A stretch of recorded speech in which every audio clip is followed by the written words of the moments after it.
Luke 14.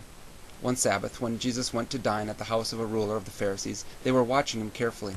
And behold, there was a man before him who had dropsy. And Jesus responded to the lawyers and Pharisees, saying, Is it lawful to heal on the Sabbath or not? And they remained silent.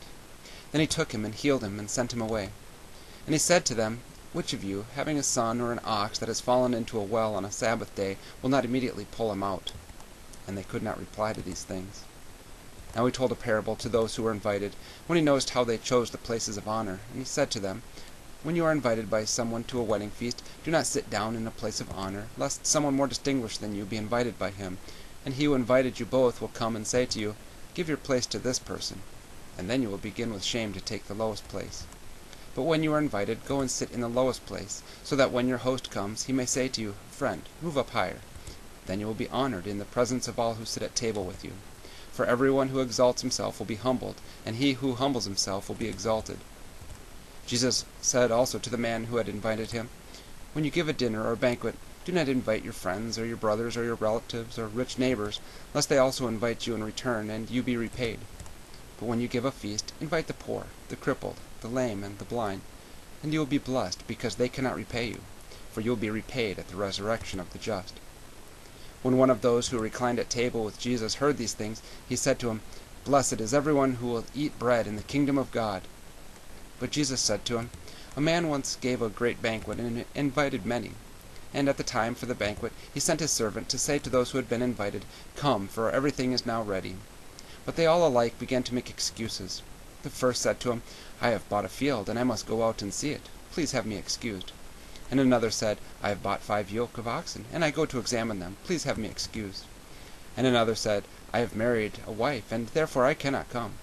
So the servant came and reported these things to his master.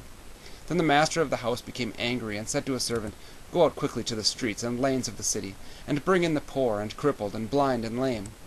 And the servant said, Sir, what you commanded has been done, and still there is room.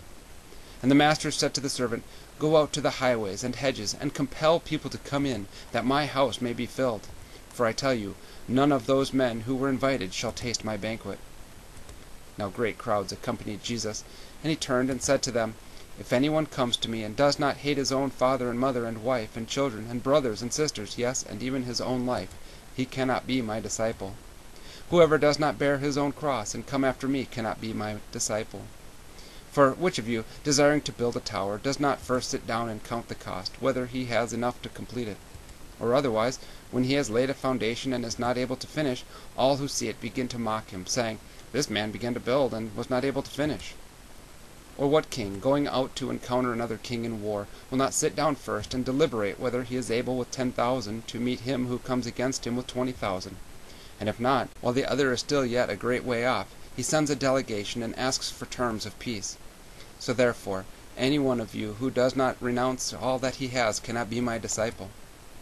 Salt is good, but if salt has lost its taste, how shall its saltiness be restored? It is of no use either for the soil or for the manure pile. It is thrown away. He who has ears to hear, let him hear.